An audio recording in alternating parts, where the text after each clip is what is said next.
The highly anticipated second season of Sweet Home has finally premiered. After a whole 3-year wait, it feels like the wait was endless, and I'm sure most people have almost forgotten the plot of the first season. So, let's do a quick recap. In the previous season, monsters invaded the green home. The residents were forced to venture outside and seek refuge in what was called a safe zone with the military. Meanwhile, the special infected individual, Hyun-soo, was rescued by Old Scar, but he soon discovered that Old Scar's body had been taken over by another special mutant named Yimyeong. At that moment, Hyun-soo attacked the driver's seat, but Yimyeong quickly regained control of the steering wheel. The pursuing military forces immediately alerted their comrades through the radio, informing them that the hijacked vehicle carrying the special infected was heading towards Hanan. Firefighter Sister Yi, through the radio, learned about their location. She immediately changed direction to pursue them. Meanwhile, Hyun-soo is still locked in a battle with Yimyeong. The latter is like a fish in water inside Old Scar's body. While dealing with Hyun-soo, he can also avoid the military's bombs.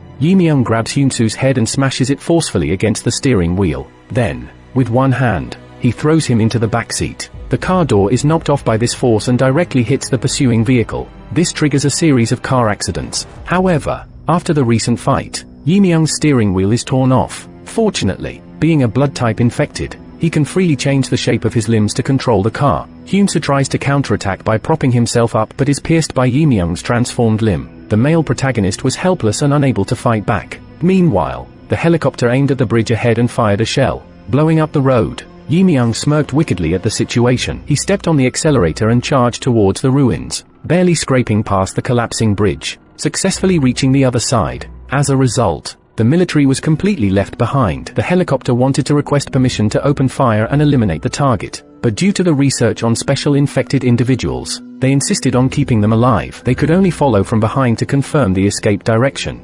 Meanwhile, Sister Yi was trapped on the other end of the bridge. She overheard a conversation among a few soldiers and learned that many monsters had been captured and taken to headquarters. However, they could only develop a cure by capturing the special infected individuals. As for the remaining infected individuals at headquarters, they would likely be completely discarded. Sister Yi immediately thought of her fiancé, who had also joined the military's experiment. He might be among those to be discarded. The scene shifts to the other residents, including bassist Ji-hyun and ballet dancer Soo-young, who are heading to the safe zone with survivors from the greenhouse. The journey goes smoothly, without even a glimpse of any monsters. The group quickly arrives at the heavily guarded safe zone, filled with survivors who have come from various places, including a newlywed couple who just had their wedding. The groom was taken away by the military due to nosebleeds, despite the bride's desperate explanation that it was due to leukemia. However, the current policy is to prefer killing 1,000 by mistake rather than letting one escape. They executed the groom directly, even though he wasn't infected, so he died in front of his loved one.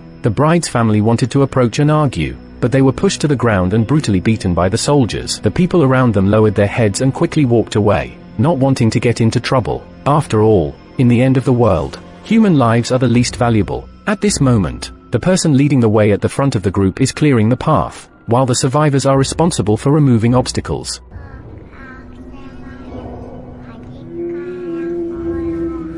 Suddenly, a song could be heard from the debris. The person in the lead, wearing a blue shirt, was frightened and turned to run, but was stopped by the overseeing soldier. Since the detectors showed no abnormalities, they allowed the person in the blue shirt to stop acting up and continue working. Unexpectedly, the machine emitted a piercing noise the next second, followed by everyone hearing the song. A long-tailed lizard-like monster suddenly leaped out, scaring everyone to flee in all directions. The soldiers all opened fire at it. However, the monster showed no intention of attacking humans and instead wandered aimlessly. Most of the casualties at the scene were caused by the soldiers shooting indiscriminately. At that moment, the lizard monster jumped onto the roof of a car but got stuck due to its excessive weight. The soldiers quickly rushed in to attack it, regardless of whether there were people inside the vehicle. They casually threw a grenade inside. The entire car roof was blown apart, but the monster was nowhere to be found. In the midst of confusion, it poked its head out, and once again ran frantically forward. The survivors desperately grabbed passing vehicles while the soldiers indiscriminately attacked with flamethrowers. The scene resembled a hellish nightmare. Xiaoyu looked at the chaos in front of her,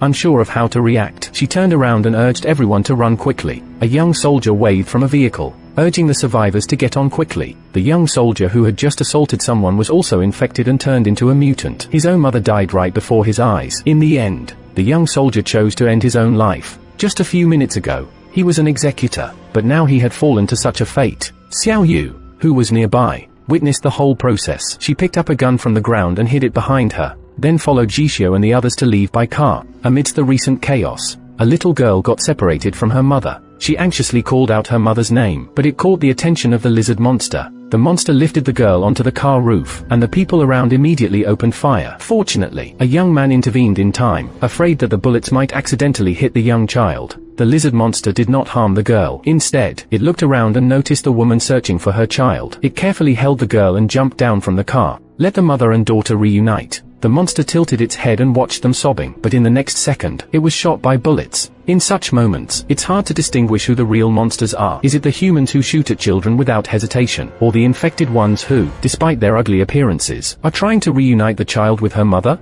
This sudden turn of events has turned the surviving green home residents into withered eggplants. Aunt Hua lost her pet dog while fleeing, and their dreams of a safe zone and the military have all turned into bubbles. The officer in the passenger seat is reprimanding his subordinate, blaming him for interfering when he should have been running away. Xiao Yu pulled out her gun and aimed it at the officer's head. The officer showed a disdainful smile, but unexpectedly, Xiao Yu actually fired the gun to the side. Meanwhile, more military forces are heading towards the bridge tunnel, anxiously searching for traces of the lizard monster. They found that the corpses had gunshot wounds, indicating that the monsters were not responsible. Just then, the detector emitted beeping sounds, and the leading soldier identified the hiding place of the lizard monster, preparing for an explosion. However, there was another monster behind them.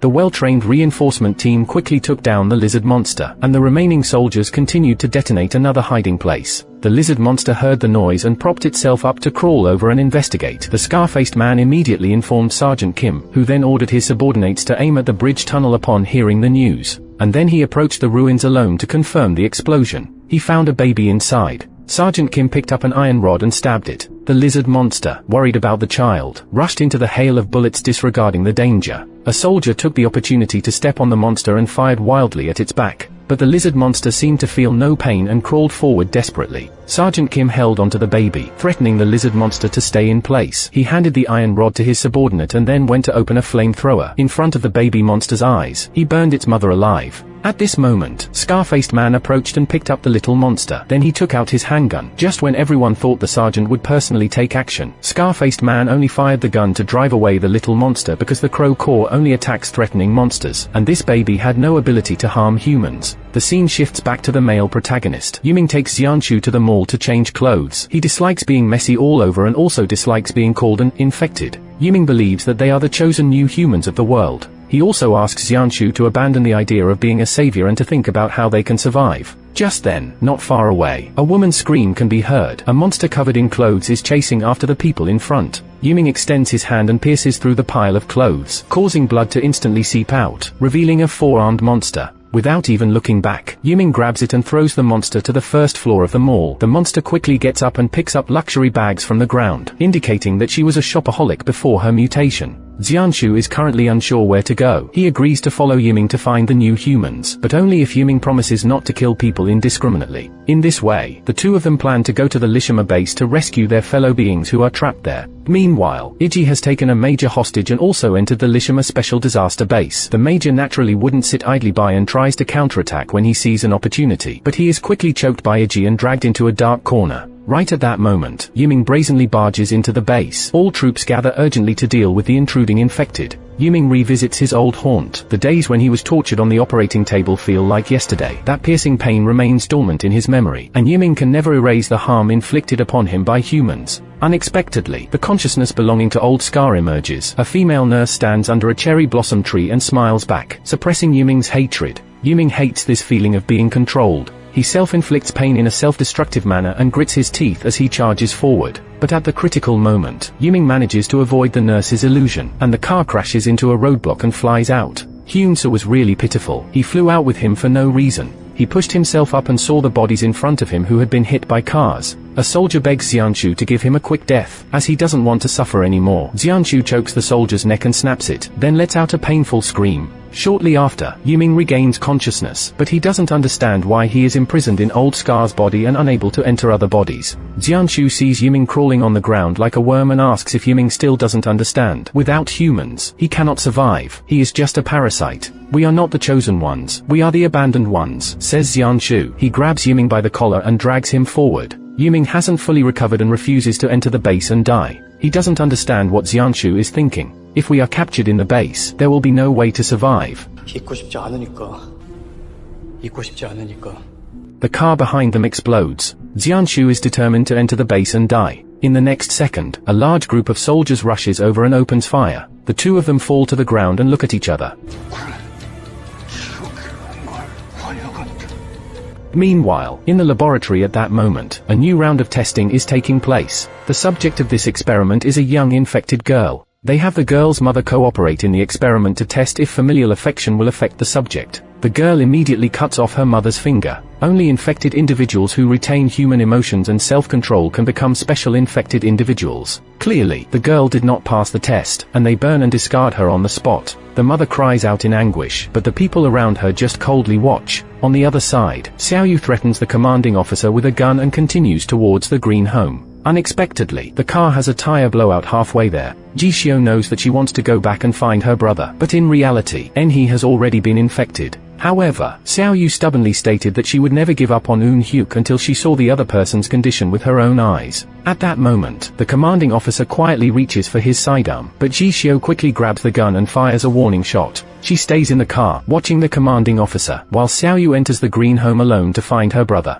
She sees Enhe's glasses lying in the ruins, with the tape she personally wrapped around them. Unaware of this, the grieving Xiaoyu doesn't notice a massive monster lurking overhead. There was also a problem with the car. The commanding officer uses vaccination to sow discord among the survivors. Selfish and cowardly Xiao Wangmao immediately switches sides. He grabs Jixio's gun and intentionally attacks her injured area. The commanding officer and soldier Xiaobai successfully regain control. The commanding officer immediately enters the apartment to teach Xiaoyu a lesson and regain some dignity. Xiaobai rushes forward to intervene, saying that there are deceased members of the Crow Legion nearby, and they feel warm to the touch, indicating the presence of fierce monsters nearby. The commanding officer panics upon hearing this and orders Xiaobai to tie up a few people and leave them here. As a subordinate, Xiaobai cannot disobey military orders, but intentionally ties the knots loosely. Just as Xiaobai leaves, strange noises come from the ruins, and naked Aunt Ming emerges. In the previous season, due to her obsession with losing her child, she turned into a harmless embryo after being infected. Everyone is confused, not understanding why she has regained her human form. Aunt Ming continues walking until she reaches outside the apartment, and without hesitation, the commanding officer drives the car towards her. Xiaobai quickly says that she is still human, but the commanding officer persists and pours gasoline on Aunt Ming. 근데 사람이면 그게 중요한가?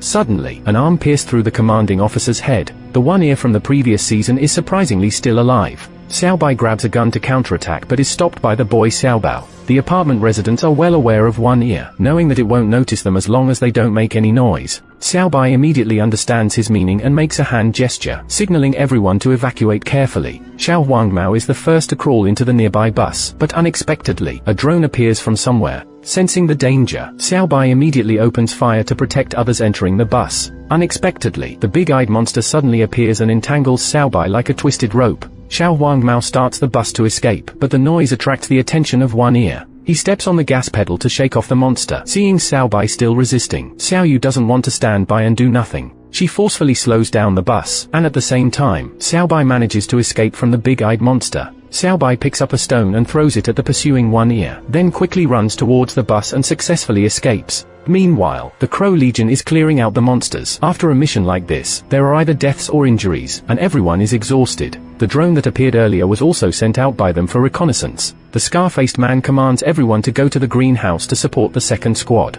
However, Sergeant Jin asks the soldiers to pack up and return to the base as they haven't had proper rest for several days. Rather than taking the risk to go back and rescue, it's better to protect the surviving team members, especially since headquarters ordered them to return 6 hours ago. The scar-faced man, seeing his disobedience, immediately aims his gun at Sergeant Jin, but the latter walks straight towards the barrel. 쏘십시오. 캥진 가족한테 했던 것처럼. Upon hearing the words, the scar-faced man orders Sergeant Jin's men to return to the base, while he and his subordinates go back to the apartment to retrieve military tags. The scar-faced man sets the corpse on fire and salutes facing the blazing flames. This is all he can do for the deceased. The scene shifts back to the bus, where they encounter a new survivor named Gun Uncle halfway through their journey. Ignoring the objections of the residents, Xiaobai opens the door of the bus and lets Gun Uncle from outside come in. The group plans to go to the next safe camp. Meanwhile, inside the Kurashima base, a large group of soldiers escorts Xianchu to the laboratory. However, the male protagonist shows no intention of resisting and is willing to cooperate with the vaccine research. The doctor in charge of the laboratory is very pleased with this. He presses a button, pouring blood on Xianchu and then releasing red-type monsters. These types of monsters have an abnormal craving for blood, and the doctor wants to test Xianchu's abilities. However, Xianchu refuses to fight back. The blood-type monster pins Xianchu against the wall and starts sucking blood. Xianchu's pupils suddenly turn white as he sees the memories of the blood-type monster. He was originally a tennis player, but he was afflicted with an incurable disease, and needed constant blood transfusions to stay alive. The blood-type monster, influenced by Xianchu, surprisingly regained its sanity and stopped attacking. It pleaded with Xianchu to save itself, but the next moment it was dragged away and disposed of. Xianchu knew that the doctor didn't consider the monsters as humans, but he was the only one who could create a vaccine to end all of this. The doctor advised Xianchu to rest well, as it would be tough starting from tomorrow. After saying that, he prepared to return to the laboratory. However, he encountered a soldier trapped by the security gate. 한 번 더 틀리면 경보 울려요. Surprisingly, the doctor recognized Ijie, and willingly took her to meet her fiancé. They arrived at a metal door. The doctor asked Ijie if she was truly mentally prepared, as her fiancé might no longer be human. Ijie didn't hesitate. She snatched the access card and opened the door, while the doctor was knocked unconscious and taken away by several soldiers. On the other side, Yiming lost vital signs, and was taken to the dissection room. The staff was discussing how to extract samples, and compare Yiming with test subject 1. But when they turned their heads, the person was gone. They stood up and approached the operating table. The next second, he was dragged down and killed by Yiming under the bed. But his abilities haven't fully recovered. He can only crawl forward with his body. Yiming crawled into a monitoring room, and saw a shriveled person lying in a glass box. 날 기다렸나? At the same time, Xiaobao couldn't sleep due to needing to use the bathroom. Xiaobai had to stop the car and take him down to resolve it. Unexpectedly, the yellow-haired person in the car suddenly mutated, and grabbed Xiaobao's sister by the neck. Fortunately, Uncle Gun took action in time. Xiaobai heard gunshots in the car, and also noticed the mutated yellow-haired person. He shot through the glass, but the yellow-haired person wasn't killed by the bullets. Instead, it fully transformed into a monster form. Uncle Gun poured gasoline on the ground, intending to burn it to death.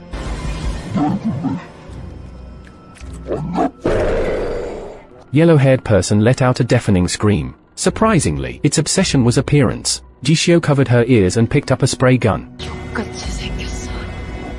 The flames instantly engulfed the yellow-haired person. Although the yellow-haired person was burned to death, Xiaobao's sister didn't wake up, because the car was already scrapped. The journey ahead could only be traveled on foot. The fishmonger aunt wanted to take Xiaobao away, but the boy cried and insisted on staying with his sister. Uncle Gun simply picked him up and took him away. The group rushed to the safe camp overnight. Uncle Gun set Xiaobao down and left. Xiaobai also bid farewell to everyone. He has already escorted everyone to their destination. Now he needs to return to the team as soon as possible. At this time, Uncle Gun was forcibly taken away because he was carrying weapons. No one dared to intervene. Inside the military-controlled area of Leader Island Base, Scarface Man just returned to the team, and learned that the Raven Corps was forcibly disbanded. He placed the military identification tags of the fallen on the table. He questioned General Han, the creator of the Corps, wanting to demand an explanation for his subordinates, who knew that Brigadier General Han said that the Corps no longer had any meaning, because no matter how they tried to eliminate the monsters, they couldn't completely eradicate them. General Han valued Scar-Faced Man highly, so he allowed him to leave with his subordinates, take food and weapons and go. Scar-Faced Man couldn't believe it. "You want us to go to the safe camp like stray dogs?" Little did he know, General Han's expression changed. He said, "Absolutely not go there." Scar-Faced Man immediately sensed something was wrong. The higher-ups want to take action against the safety camp. He wanted to ask a few more questions. Unexpectedly, General Han committed suicide on the spot. Scar-Faced Man retrieved confidential documents to investigate. It seemed like he wanted to verify his suspicions. A sudden new order was issued from the safe camp, announcing that screening operations will no longer be conducted from now on. The so-called screening operations involved assessing wound healing speed, and characteristics such as low temperature and nosebleeds. Process for screening out infected people. Once the system is abolished, humans and infected individuals will coexist in the safe camp. No one knows what the higher-ups are thinking, or why it was suddenly announced to be abolished. Inside the Leader Island experimental base, Yijie finally saw her fiancé, that is, the shriveled man in the glass warehouse. She didn't know what Yiming did to him.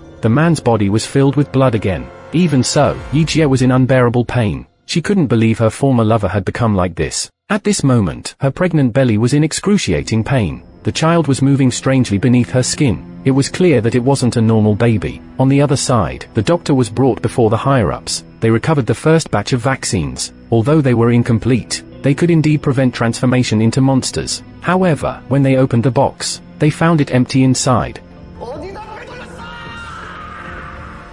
The doctor said that even if you become the Roaring Emperor, it's useless. I won't tell you where the vaccines are hidden. The higher-ups didn't show any politeness. They directly shot through the doctor's palm.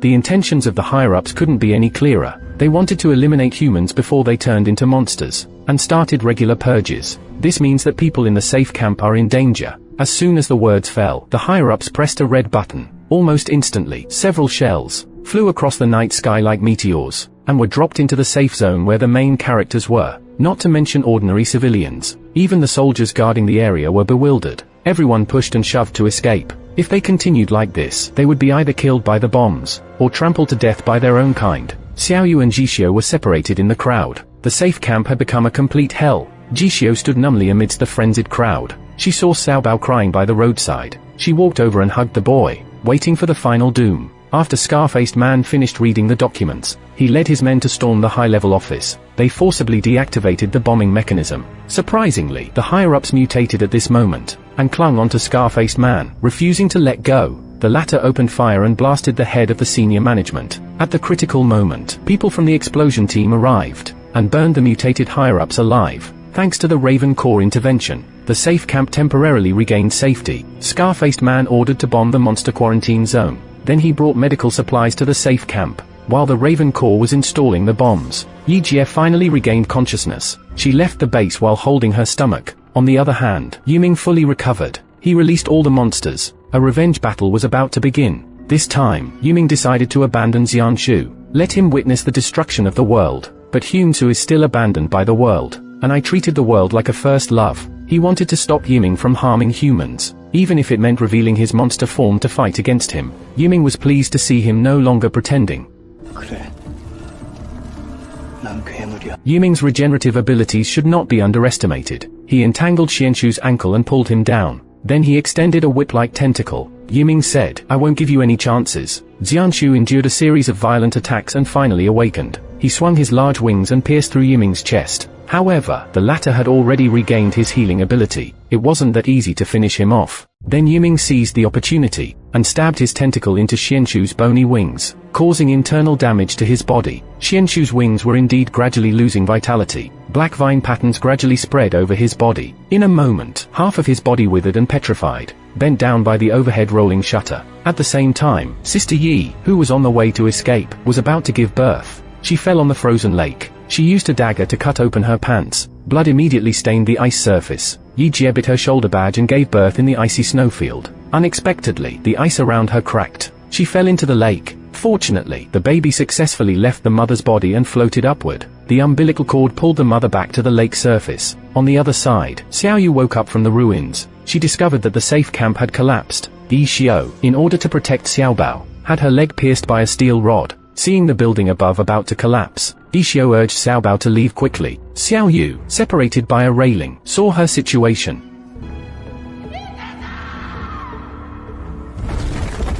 As one life fell, a new life was born. The little monster born to Yijie was gnawing on the umbilical cord. Meanwhile, Scar-Faced Man led the survivors in search of a place to settle. They entered the gymnasium. They encountered a short-haired woman.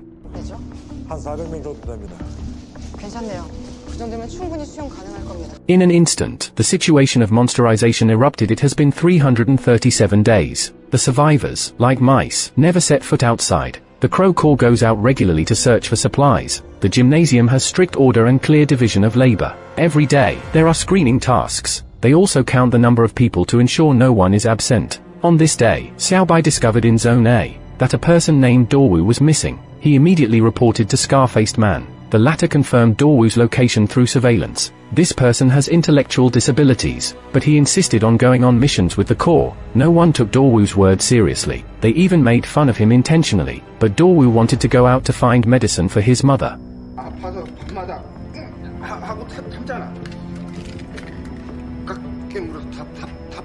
It turned out that Dorwoo's mother had cancer. She knew her son was stubborn. So, she begged Xiaobai to take him out. About searching for supplies, there has been constant friction between the Corps and the civilians.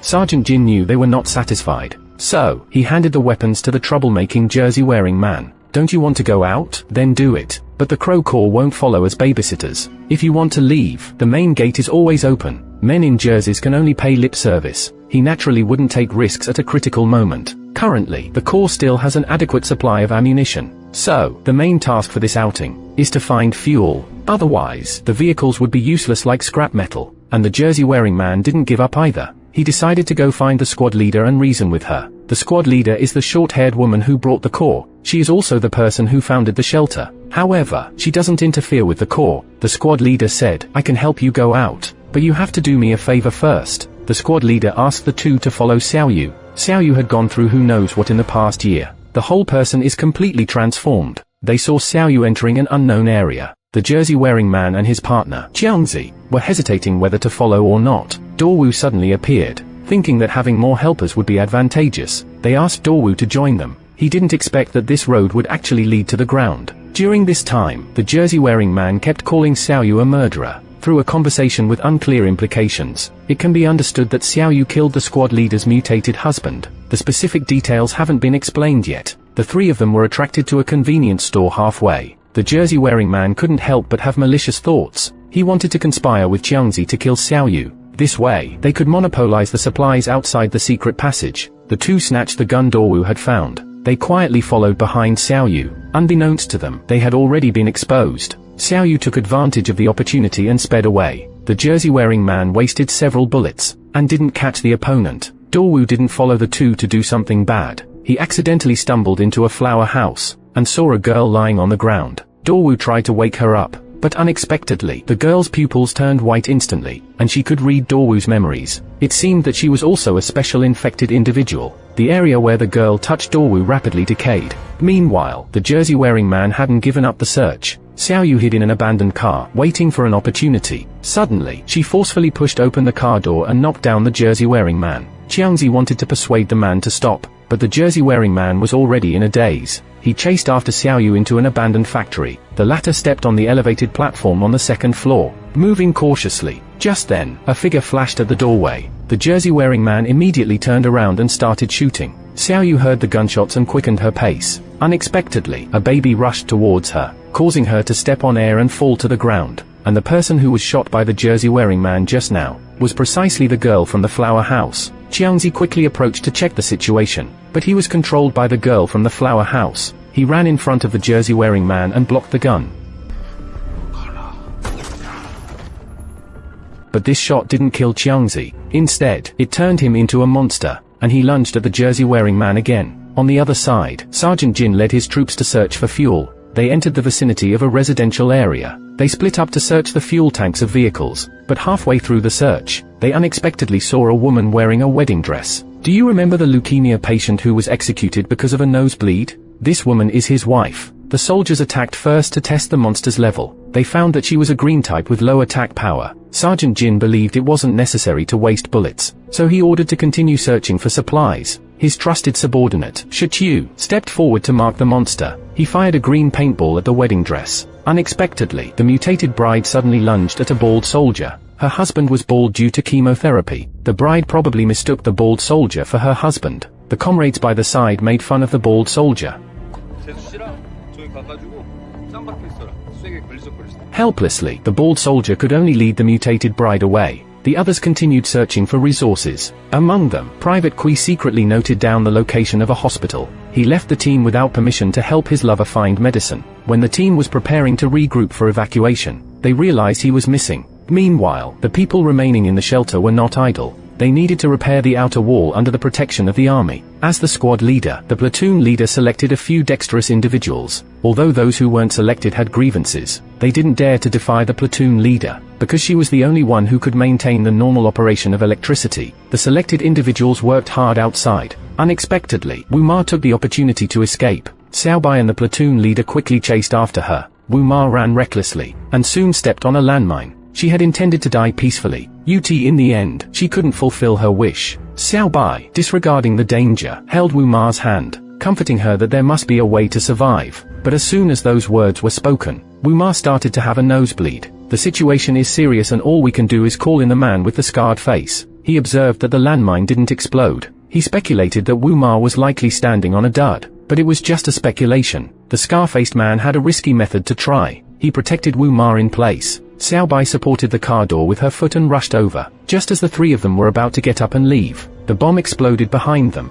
Sergeant Jin in the distance heard a loud noise from the camp, very worried about potential issues, because they took most of the weapons on the mission. After weighing the pros and cons, Sergeant Jin intends to go back. Anyway, there are no bloodstains or drag marks nearby. If Private Kui is not injured, he will definitely find a way back on his own. If there are no issues at the gymnasium, they come back to find someone again. Meanwhile, Xiaoyu regains consciousness from her coma. She realizes she's surrounded by monsters. She grabs a cement bag on the ground and shakes it frantically. Then, taking advantage of the monster's blurred vision, she quickly escapes. But there are too many enemies here. Knock down one, and another appears. Xiaoyu desperately climbs up along the iron frame. Unexpectedly, the monsters cling on without letting go. They press her against the wall. In critical moments, unknown objects come up, and knocks the monsters off the iron frame. Xiaoyu doesn't dare to delay and quickly runs out of the factory. She always feels like her brother is protecting her in secret. At this moment, the flower house girl appears with Qiangzi. Xiaoyu sees that Qiangzi has mutated. She still wants to protect the flower house girl. Little does she know that this seemingly harmless girl is actually the cause of Qiangzi's mutation, and the flower house girl even knows her name. Just as Xiaoyu was about to grab her and ask more questions, just got knocked away by the monster baby. Judging by its big eyes, it's probably the child of the lizard monster.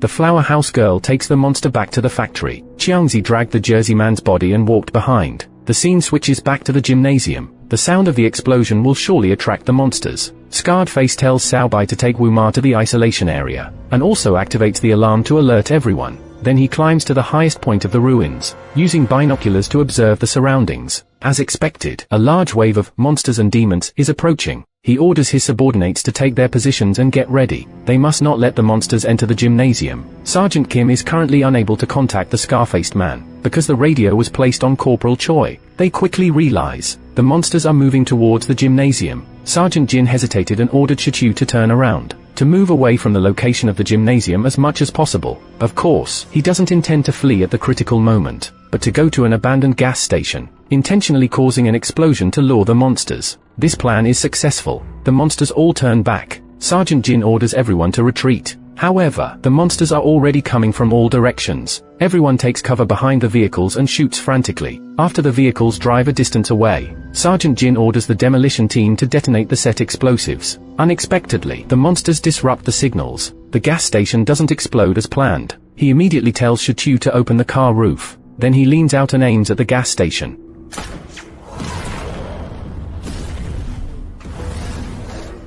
This wave of operations is really strong enough. The scar-faced man saw the mushroom cloud in the distance, and knows that the crisis is over. However, due to the previous explosion, almost all the C4 explosives are depleted. They return to the gymnasium. Just at the entrance, they see Da Wu. Sergeant Jin can't be bothered with this troublesome person. He asks Scarred Face why there was an explosion outside the gymnasium. It turns out that it was because an escapee accidentally stepped on a landmine, which caused them to run out of C4 explosives. According to the rules, the escapee should be expelled. Otherwise, others would disregard discipline. Sergeant Jin beats Xiao Bai, who was responsible for guarding, severely, for nearly a year. Half of the Crow army has already died. Sleeveless Man hasn't forgotten his friend at this time. He immediately reports that Private Kui hasn't returned yet. Xiao Bai takes the unconscious Da Wu to see a doctor. The doctor is none other than the professor. He notices the wound on Da Wu's arm. The professor tells Xiao Bai to leave if he's fine. Da Wu needs to stay for observation. However, Xiao Bai hesitates and doesn't want to leave. He asks the professor if there are any monsters that protect humans, and only attack specific targets. The professor immediately denies it upon hearing this. Monsterization refers to humans being consumed by desires, and being trapped in it, leading to physical deformations. Such blind creatures don't have love in their hearts. No matter what you see, it's all a coincidence.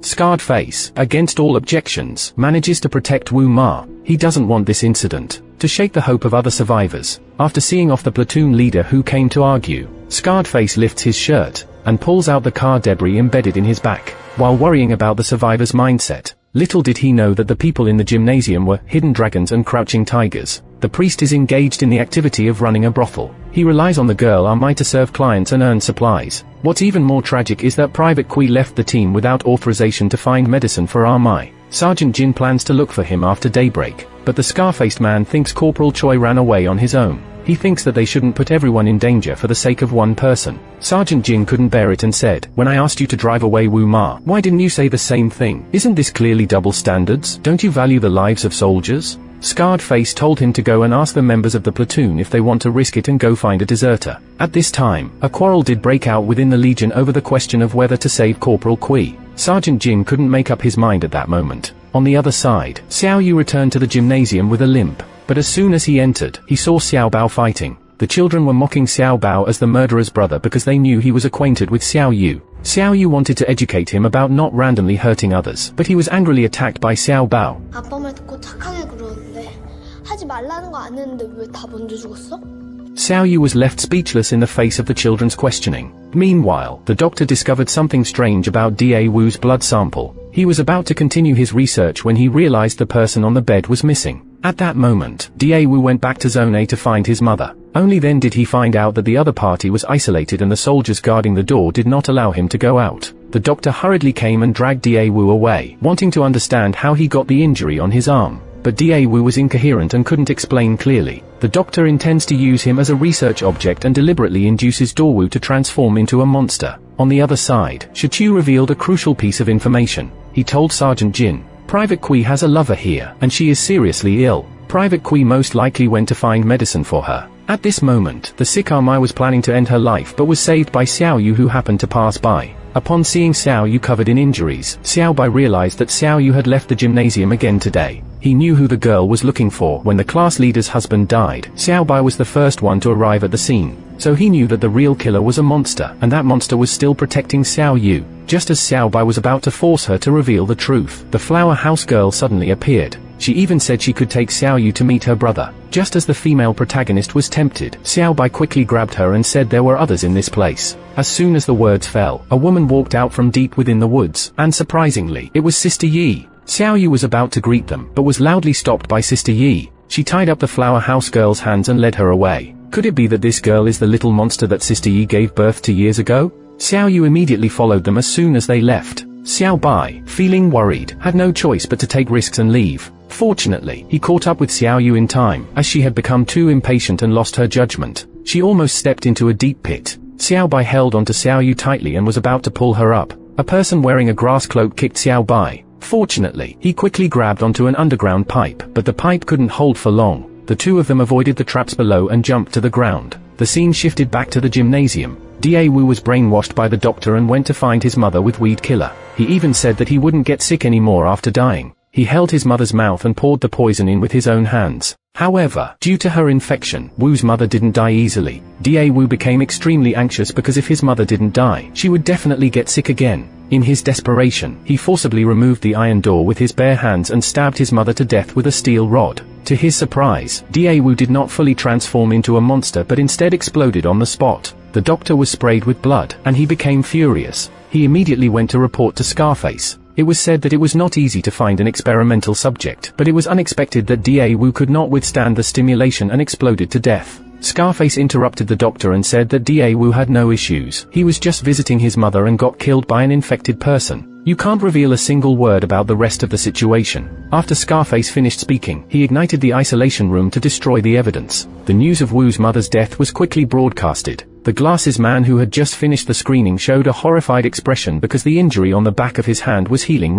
Fortunately, Shichu was too restless to notice tonight. Soon the Legion discovered that Xiao Bai was missing, and the roll call was also missing 3 people, namely Xiao Yu, Jersey Man and Qiangzi. Sergeant Jin speculated that there must be a secret exit inside the building, so he ordered his subordinates to search and seal it off. The military unit immediately started a thorough search. Scarface went to interrogate the class leader, as he was certain that she knew the location of the secret exit. The monitor insisted that she knew nothing, but as soon as the scar-faced man left, she locked the door and opened the valve on the wall. At that moment, the class leader's daughter, Qianjin, came knocking on the door. She was worried about her dream lover Xiaobai and wanted to ask her mother for help. To her surprise, the class leader opened the door and slapped her, warning her daughter not to enter the office. On the other side, Xiaobai and Xiaoyu were still trapped in the mud pit. Just when they were desperate, a rope was unexpectedly thrown down from above. Monsters don't have this kind of intelligence. Xiaoyu immediately grabbed the rope and started climbing up. However, there was no one outside. The end of the rope was tied to a pillar.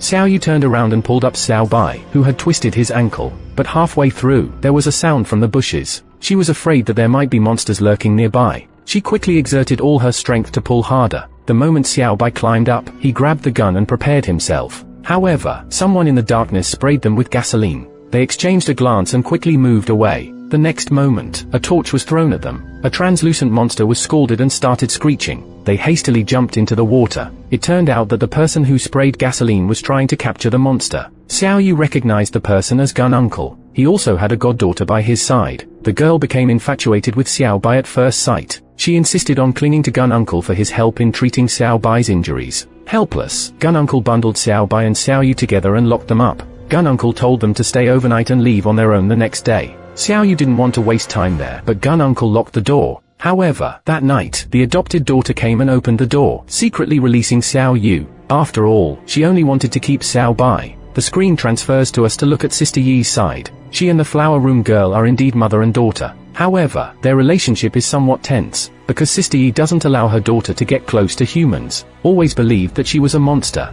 but Sister Yi never abandoned her child. Instead, she always did everything she could to protect her. For many years, there have always been people hunting down the flower room girl, wanting to eliminate this freak, but they not only failed to kill her, they will also be transformed into monsters by the girl. Sister Yi keeps her daughter locked up and guards the door. The monster baby couldn't stand seeing the flower room girl not showing up, couldn't help but come to her rescue. Sister Yi immediately pulled out a handgun and started shooting. The flower room girl rushed out to stop her mother. The little baby took the opportunity to jump into the water and escape. The girl in the flower house doesn't want to torture each other with her mother anymore. She simply fell into the lake behind her. Sister Yi hurriedly jumped in to save her, but her daughter disappeared in the blink of an eye at the bottom of the lake. On the other side, inside the gymnasium, Ame found Sergeant Jinzhong. She pleaded with him to save Corporal Kui. The latter, of course, also wanted to go out and save people, but he didn't dare to risk the lives of others. Just then, a faint signal came through the radio. Sergeant Jinzhong immediately marked the location on the map.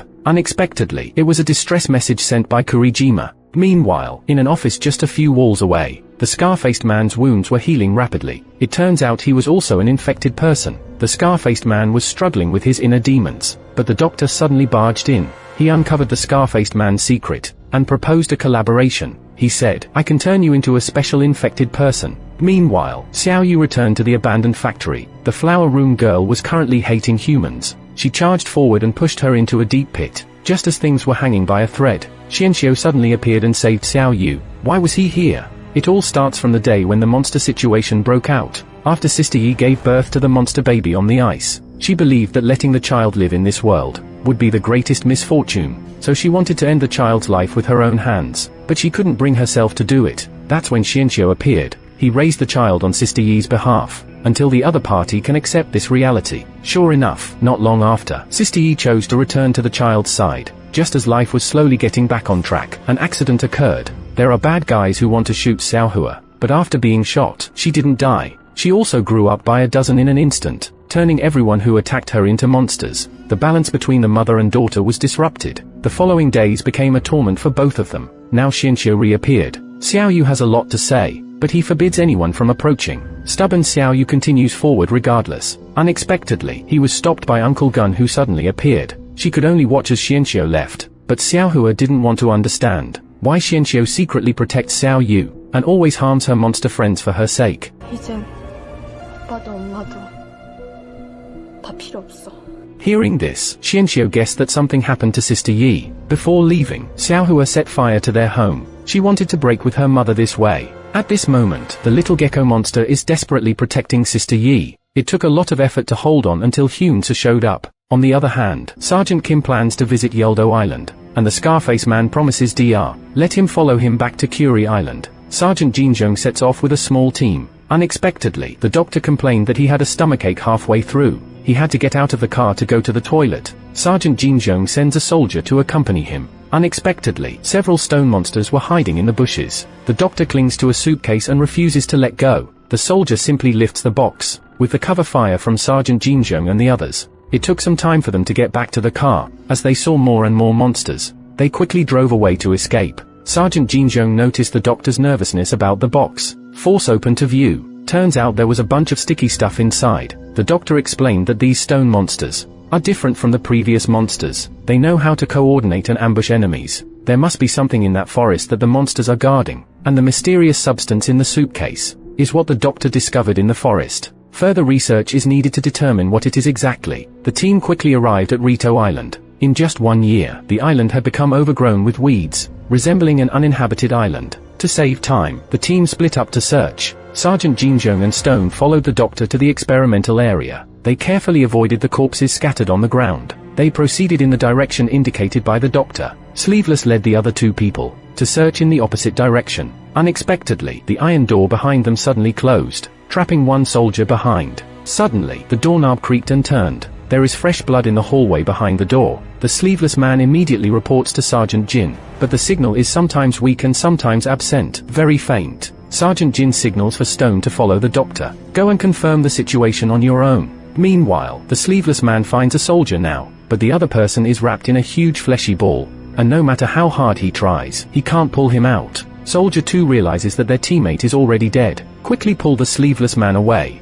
but the blood secreted by the fleshy ball crawls rapidly towards them. Soldier 2 quickly closes the door, but the gap in the door can't stop the liquid-like monster. Meanwhile, Sergeant Jin searches for people but can't find anyone. He can only go back and discuss with Stone. He then sees the doctor standing in front of a heart-shaped organ, with a fascinated expression, wanting to touch it. Sergeant Jin goes forward and grabs the doctor. He doesn't care what it is. The top priority is to rescue the sleeveless man and the others, but the doctor is unwilling to give up such a great opportunity. He lets the 2 of them go and rescue their teammates. He will take care of things himself. The scene shifts back to the gymnasium. Everyone is still searching for a secret exit. A man in a vest hears a loud noise behind the wall. He leaned in and listened carefully. He discovers that the strange sound is coming from the pipes overhead, and the squad leader also notices something unusual. She anxiously grabs Jin, begged the other person for help. On the other side, the soldier in charge of signal detection notices that all the cell phones start flashing and making loud noises. This is caused by the appearance of the monster, which affects the magnetic field. Coincidentally, the man in the vest also rushes over to report. Scar-faced man immediately gathers everyone and announces the monster's intrusion. The survivors start blaming the Crow Corps for their negligence, but the next moment, the soldiers point their guns at them. Scar-faced man fires a shot to signal everyone to be quiet. He promises that the Corps will exterminate the monster. 아무도 믿지 마십시오. 이곳을 지키는 방법은 그것뿐입니다. Just as he finishes speaking, the Corps leader cuts his own arm to test, and announced that those who would not report hidden infections should killed directly on the spot. The squad leader steps forward and raises an objection. She asks why Scar-faced man doesn't undergo the test. He immediately deeply cuts his arm. Everyone stares intently at the wound. At a critical moment, the gymnasium suddenly loses power, and Scar-faced man's wound quietly heals. However, nobody pays attention to him now. At the same time, Xianshu brings the injured Ijie. Arrive at the place where Uncle Gun is stationed. Xiaoyu rushes forward and hugs Xianshu. 곳이 여기밖에 없었어. Xiaobai and the foster daughter try to lift Ijie, but the next moment, Gunshu shoots Xianshu, because he thinks monsters deserve to die. Xiaoyu grabs the foster daughter. He threatens Gunshu not to make any reckless moves. 얘는요. 얘도 괴물들은 꼭 죽여요. The foster daughter takes the opportunity to grab Xiaoyu. She puts down her knife and tells Gunshu to leave. Their paths are different, and they cannot cooperate, but they won't interfere with Xiaoyu's choice. However, they won't stay to help either. As the male and female protagonists gather together, the man with the scar face is on the verge of becoming a monster. Fortunately, his willpower is stronger than that of an ordinary person. At the critical moment, he regains consciousness. One of his subordinates comes to report that someone intentionally cut the power lines, but during the power outage, the squad leader, who has the key, and Private Fang are both in the lobby. Scar-faced man pays close attention to his surroundings. Picked up a diamond ring. There is someone in the gymnasium who is dressed up. Only the squad leader's wealthy daughter fits this description. At this moment, the squad leader wakes up Glass's uncle. She said she had something to ask him for help. Then he takes Glass's uncle to the office. Glass's uncle senses that something is wrong and tries to run away. Little does he know that the squad leader already knows he is infected. and use this as a threat.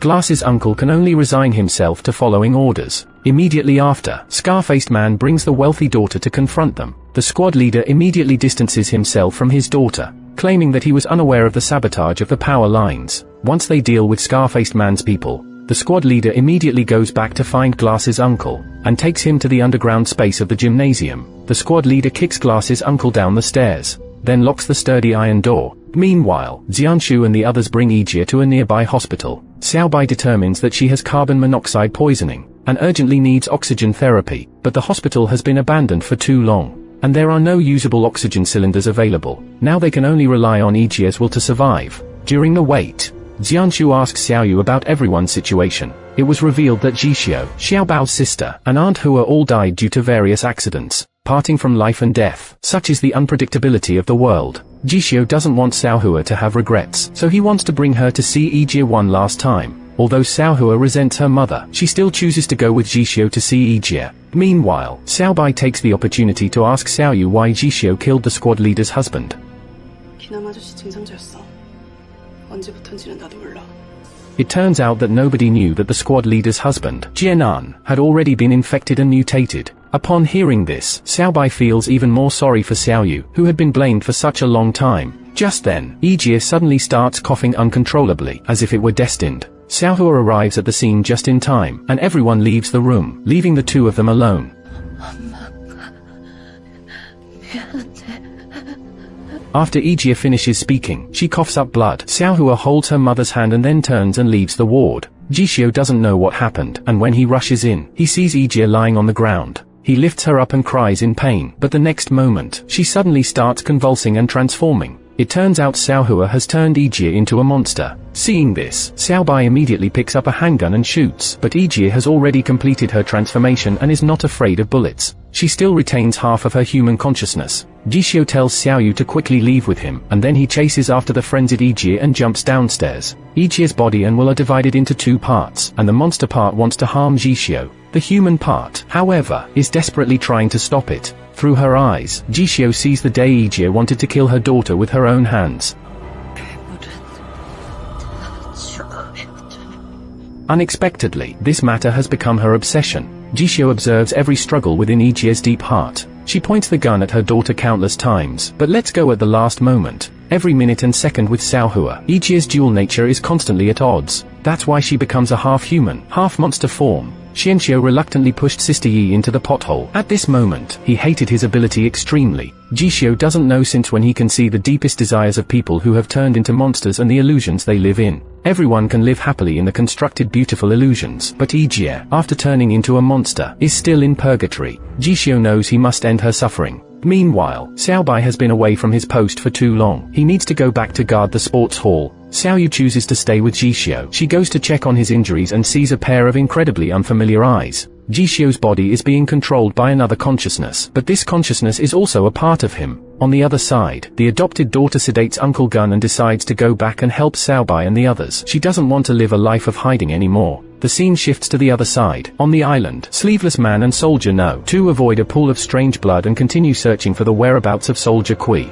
They come across many infected individuals and monsters in a corridor below, and it seems like someone has intentionally classified and confined them according to their types. They quickly bypass the pit and try to leave, but unexpectedly, one infected individual grabs Sleeveless Man's ankle. Soldier No too hurriedly opened the flamethrower to burn and drive away the accumulated infected people. At that moment, a man in a suit appears and locks them up in a laboratory. On the other side, Sergeant Kim and Stone reach a military medical center. They go inside to find usable medication but discover a girl in the wardrobe. Her pupils are normal, and she hasn't mutated. Stone asks the girl if she has seen any other soldiers, and she nods, leading them. On their way, the girl tells them that a mysterious person has isolated the monsters and symptomatic individuals. Soldier Kui is in the isolation room for symptomatic individuals, but the door is welded shut and cannot be opened. Sergeant Kim asks Stone to stay behind and guard the area. Myself and the girl go to find the mysterious person, who turns out to be the man in the suit we encountered earlier. However, he refuses to release Soldier Kui and intends to transform him into a special infected individual. At the same time, on the doctor's side, he encounters an old friend, Yiming, who had been missing for a long time, finally appears. It turns out that he has taken over the island.